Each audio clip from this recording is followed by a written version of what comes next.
안녕하십니까. 박남신 목사입니다. 기도하겠습니다. 하나님 아버지 감사합니다. 말씀 통해 은혜 다 주시옵소서. 예수님의 이름으로 부르겠습니다. 아멘. 로마서 13장 1절부터 7절인데요. 1절만 보겠습니다. 각 사람은 위에 있는 권세들에게 복종하라. 권세는 하나님께로서 나지 않음이 없나니 모든 것은 다 하나님의 정하신 바라. 아멘. 로마서 13장 1절부터 7절은 그리스도인과 세상의 권세입니다. 우리가 살고 있는 세계에 대해서 저나 여러분 우리 그리스도인들이 어떤 관계가 있는지, 세상에 지금 우리가 살고 있잖아요. 세상과 예수님을 믿고 하나님의 자녀가 됐고 예수님과 한 몸이 된 우리 그리스도인들의 관계에 대해서 우리는 알아야 합니다. 알아야 함. 여기서 다른 극단으로 치우치는 그런 그리스도인들이 있습니다. 근데 사실은 그렇게 어느 한쪽으로 치우쳐 버리면은요, 뭐냐? 이단입니다. 이단. 하나님께서는 그렇게 말씀하지 않으셨는데 이단들은요, 어느 한쪽으로 치우쳐 버리고 어느 한쪽은 배격해 버리는, 전혀 한쪽은 하지 않는, 이것은 이단입니다. 우리는 창세기부터 계시록까지 전체적인 하나님의 말씀 안에서 우리 그리스도인들은 살아야 합니다. 그래서 이 창세기부터 요한계시록 안에 있는 이 전체적인 말씀을 인정해드리고 이 사실을 믿고 이 사실을 행하는 그런 삶을 살아야 된다는 사실입니다. 창세기부터 요한계시록 전체적인 말씀을 우리가 다 지키고 살면 좋겠지만 다 지키지 못한다 할지라도 어느 하나를 위해서 어느 하나를 완전히 말살시켜버리고 버리고, 제가 한 가지 예를 들어볼게요. 자, 내 이웃을 내 몸같이 사랑하라 그랬습니다. 자, 그렇다면은 내 가족은 어떻게 해야 되는가? 그렇잖아요. 내 이웃을 사랑하고 내 이웃을 섬기고 내 이웃을 위해서 봉사하고 이렇게 하다 보면은 내 가정에 대해서는 어떻게 해야 될 건가? 우리 사람이 한계가 있잖아요. 어느 정도 하고 나면은 어느 정도는 우리 육체가 연약해서 못할 때가 있잖아요. 자, 이럴 때 내 가정은 어떻게 해야 될 건가에 대해서 성경 말씀은 말합니다. 내 가족을 돌보지 않는 것은 불신자보다 더 나쁘다고 했습니다. 내 이웃을 사랑하면은 내 가족도 사랑해야 된다는 사실입니다. 자, 그러면은 사람의 몸은 한계가 있는데 이걸 어떻게 해야 될 건가? 그래, 내 사역이 정말 내 이웃을 위해서는 사역이다 싶으면은 내 가족은 어떻게 해야 될 건가? 사실 우리 가족들한테 양해를 구하든지 아니면은 이 이웃을 위해서 하는 사역을 조금 줄이고 그 조금 줄인 시간을 가지고 내 가정을 위해서 봉사하고 충성해야 된다는 사실입니다. 자, 여기서 어떤 이단들이 있었냐면, 이때 당시에 어떤 사람들이 있었냐면, 내가 예수님을 믿었으니, 이제 예수님을 믿고 구원받았으니, 하나님 나라에 속했으니, 하나님의 나라에 그렇게 되었으니, 나는 이제 지금 살고 있는 세상과 결벌이다. 즉 세상의 것들은 지킬 필요가 없고 지킬 필요 없음. 또 세상 사람들과도 관계 단절이다. 이렇게 하는 이단들이 이렇게 생각하는 잘못된 그런 생각을 하는 사람들이 있었다는 겁니다. 그래서 오늘 1절 말씀에 보면은요, 나라의 그 권세도 불복종합니다. 나라의 법과 권세와 또 나라의 직분자들이라고 그러나요? 나라의 관리라고 합시다. 관리들도 필요 없다. 이렇게 합니다. 이렇게. 왜? 자기가 하나님 나라에 속했으니까 이거는 필요가 없대요. 여러분, 그렇습니까? 여러분 어찌 생각하세요? 내가 구원받고 하나님 나라 백성이 됐고 하나님의 자녀가 됐으니까 나는 지금 세상의 법과 세상의 권세, 세상의 관리들 나에게 아무 소용이 없다. 나라도 소용없다. 나라가 지되든지 말든지 나라를 위해서 기도하든지 뭐 이런 필요 없다. 나는 나라하고도 상관이 없다. 나는 하나님 나라에 속했다. 이렇게 말하는 분들 여러분 어떻게 생각하세요? 하나님의 말씀이 하나님께서 그렇게 하라고 하셨어요?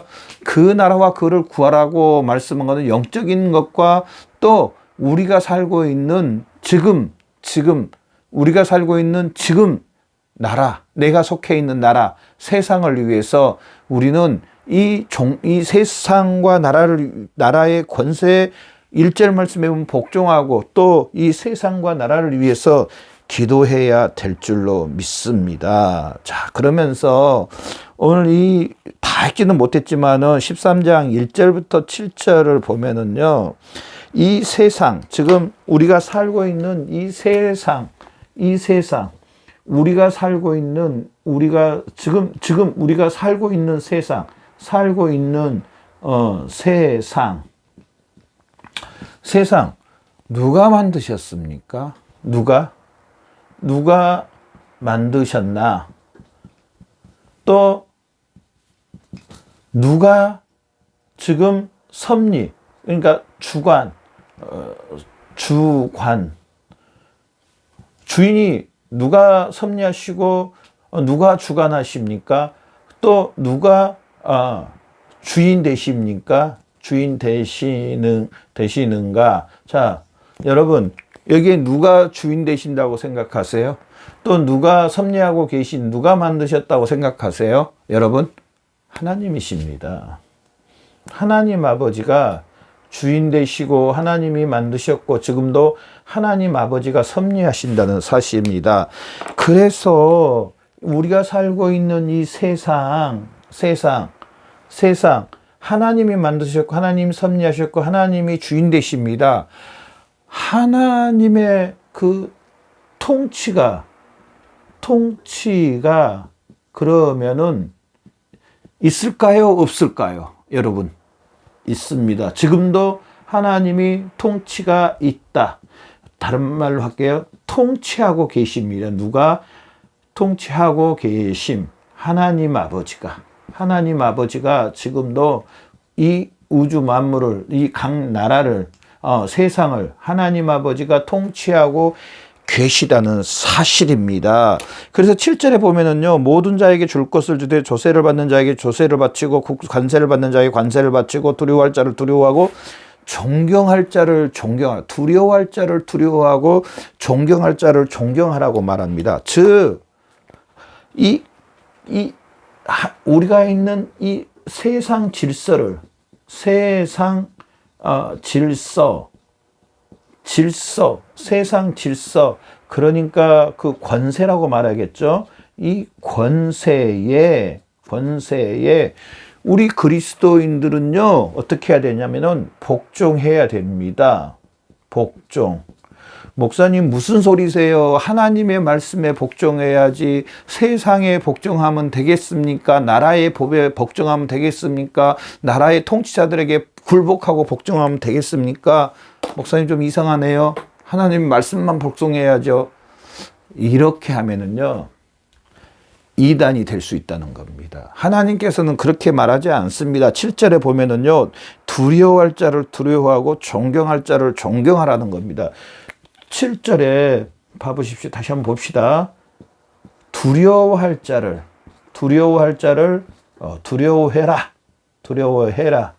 해라가 합니다. 존경할 자를 나라의 위정자들 존경해라는 겁니다. 또 관세를 내는 거 내라고 말합니다. 정말 여기서 다르게 쉽게 말하면은요, 법 앞에 복종하라는 겁니다. 나라의 법, 또 도덕법에 복종하라는 겁니다. 복종. 우리 그리스도인들이요, 내가 예수님 믿고 하나님의 자녀가 됐다 할지라도 나라에서 정해놓은 그 법, 나라의 그 권세자들에게, 권세자의 말에 또 복종하는 거, 또 이 도덕법에 의해서 살아가는 거, 그렇게 살으라는 겁니다. 그렇게 살으라는 겁니다. 자, 마태복음 말씀이 그런 말씀입니다. 내 부모를 공경하라고 했습니다. 분명히 십계명에도 나와 있습니다. 내 부모를 공경하라고 했는데 내 부모에게 말로만 공경합니다. 끝. 이거는 공경한 게 아닙니다. 내 부모도 공경하려면은요, 내 부모에 찾아가서 정말 나를 낳아주신, 나를 길러주신 그 부모님의 은혜, 이제 연세도 지어서 아무것도 못하는 거 돌보아드리고 또 사랑하고, 하나님만 사랑하는 게 아니고 내 부모도, 내 가족도, 내 어린 자녀들도 돌봐야 된다는 사실입니다. 함께. 자, 하나님의 그 권세, 하나님의 그 질서의 권세에 우리 그리스도인들은 복종해야 됩니다. 내가 구원받았다고 해서 하나님의 자녀가 됐다고 해서 우리가 이걸 복종하지 않으면은요, 누구에게 복종하지 않는 거냐면은요, 하나님께 복종하지 않는다는 겁니다. 하나님께서 세우셨다. 하나님께 사실은 복종하지 않는 겁니다. 하나님께서 복종하지 않은, 하나님께서 세우셨다는 사실입니다. 하나님께서 제정하셨다는 사실입니다. 하나님 아버지가 이렇게 하셨다는 사실, 뒤에는 누가 계시냐? 누가 계십니까, 여러분? 하나님 아버지가 계십니다. 하나님 아버지가. 그러면서요, 마지막으로 하나님 아버지가 완벽하게, 세상을 완벽하게 회복할 때가 온다고 합니다. 회복함. 언제? 예수님이 재림하실 때. 예수님이 재림. 자, 여러분, 이 말씀을 한번 봐봅시다. 에베소서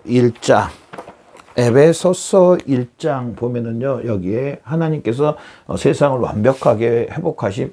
에베소서 1장 9절에서 10절 보면은요, 이 말씀을 요약을 하면은요, 그리스도 안에서 통일입니다. 그리스도 안에서 재통일. 하늘에 있는 것과 땅에 있는 것들이 통일된다는, 예수 그리스도 안에서. 그러면은 지금 세상이 하나님을 섬기지 않는 세상인 것은 맞습니다. 그럼에도 불구하고 하나님의 권세 아래 있고 하나님 아버지가 주인이십니다. 물론 원수 사탄 마귀가 잠시 장악은 하고 있지만 예수님 재림에 원수 사탄 마귀 싹 잡아다가 불못에, 지옥에 던져버린다고 말했습니다. 하나님께서 그러면서 이 세상을 완벽하게 예수 그리스도 안에서, 예수 그리스도가 재림하실 때 완벽하게, 물론 지금 저나 여러분 우리 그리스도인들은 예수 그리스도 안에서요, 지금 하늘의 것과 땅의 것이 통일받은 하나님의 자녀 백성들입니다. 그럼에도 불구하고 예수님이 재림하실 때 완벽하게 이 세상도 회복시켜 주신다고 말했습니다. 그렇다면은 우리는 누구를 보면서 이 세상 권세에 복종하고 순종해야 되냐? 여러분, 누구를 보면서 해야 될까요? 그 세상과 그 세상을 주관하고 계신 분이 누구시나요? 하나님 아버지십니다. 이 하나님 아버지를 보면서 세상 권세에, 세상 법에 복종하는 겁니다. 누구로 인하여서 순전히 통치하시는, 주인 되시는 나의 아버지로 인하여서입니다. 우리 그리스도인 저나 여러분은요, 하나님의 자녀가 됐고 하나님의 백성이 됐습니다. 순전히 누구로 인하여 사나요? 하나님 아버지입니다. 하나님 아버지. 하나님 아버지가 그렇게 하라고 했습니다. 그렇다면은 우리는 그 권세에, 하나님이 정하신 권세에 하나님으로 인하여서 복종하고 순종하고 이 권세 아래서 살아가는 저와 여러분 되시기를 바랍니다. 이렇게 말하면은 목사님 믿음이 없어요. 목사님 그렇게 말하는 목사님 자체가 믿음이 없는 거예요. 근데 그렇게 말하는 사람 제가 들어봤습니다. 그런데 누가 그렇게 하라 그랬냐면 하나님 아버지가 그렇게 하라 해서 저도 그렇게 말하는 겁니다. 또 저한 그렇게 믿고 그렇게 살고 있고요. 하나님 아버지가 질서의 하나님께서 세상 질서를 주관하고 계십니다. 우리 그리스도인들이 하나님의 자녀가 됐고 하나님의 백성이 됐지만 그럼에도 불구하고 이 땅에 지금 살고 있습니다. 예수님 오실 때까지 우리 이 땅을 떠날 때 그러면은 세상 질서에 순종하고 복종은 당연한 겁니다. 봐보십시오. 내가 예수 믿고 하나님의 자녀 됐다고 사람들이 줄을 쫙 서 있습니다. 뭘 받기 위해서. 그런데 내가 세칙에서 맨 앞으로 가면 그 뭐라 그러면은 나 예수 믿는 하나님의 자녀인데 내가 왜 당신들의 그 법에 따라야 되냐고 그렇게 말하면요. 이 사람 잡아다가 정신병에 갖다 넣습니다. 아닙니다. 그게 아닙니다. 세상 질서와 법에, 도덕법에 순종하고 복종하는 사람이 그리스도인이라는 사실입니다. 오늘 이 말씀을 보면서 우리는 이 세상 뒤에서 주관하시는 만군의 여호와 하나님, 스스로 계신 하나님, 지금도 역사하고 계신 하나님, 지금도 우주 만물을 주관하고 계신 하나님, 지금도 모든 것을 보시고 모든 것을 하시고 모든 걸 섭리 가운데 이끌어 가시는 그 하나님 아버지를 바라보면서 사시는 그 하나님의 말씀에 그 권세에 순종하며 사는 저와 여러분의 삶이 되시기를 바랍니다. 기도하겠습니다. 하나님 아버지 감사합니다. 우리에게 이 귀한 말씀 주셔서 감사합니다. 하나님의 권세에 순종하며 복종하며 사는 귀한 우리의 삶 되게 해주시옵소서. 감사하며 예수님의 이름으로 기도드렸습니다.